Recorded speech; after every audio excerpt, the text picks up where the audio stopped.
Hi guys! Merienda tayo ng pansit canton. Kagutom.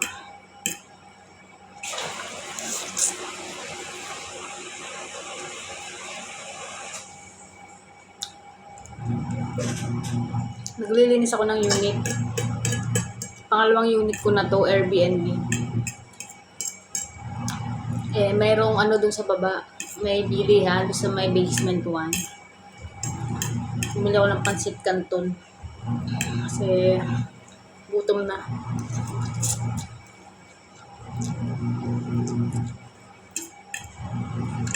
Wala naman tao dito. Ako lang mag-isa. Staycation.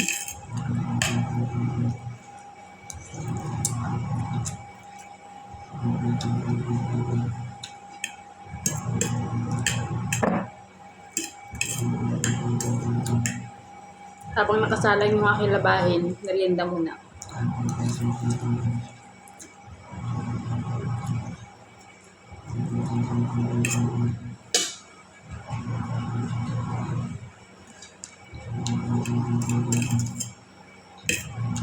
Nabilis lang naman to.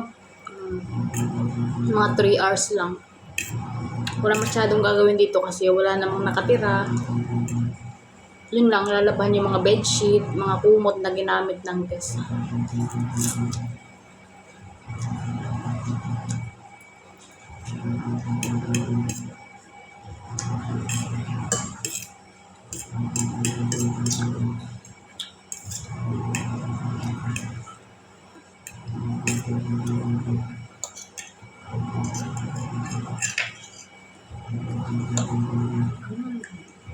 Pansit canton, paborito ng mga Pinoy.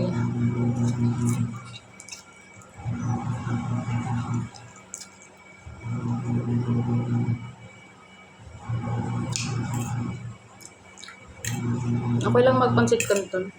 Huwag lang yung lagi-lagi. Okay lang mga once a month.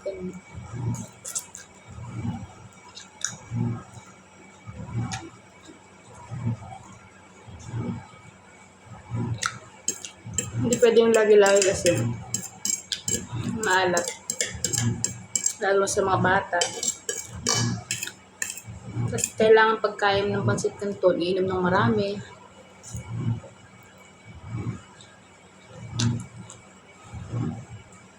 Yung washer nila automatic.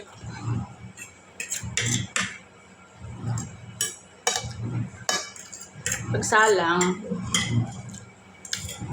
intake ka ng mga 30 minutes. Tapos nun, sampay mo na lang. Tatuyuin na lang konti yun.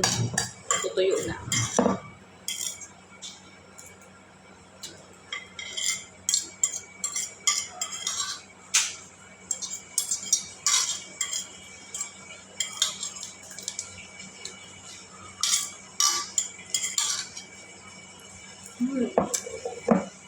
Yummy. Ang binili ko na flavor ay chili mansi. Tapos na guys. Bye!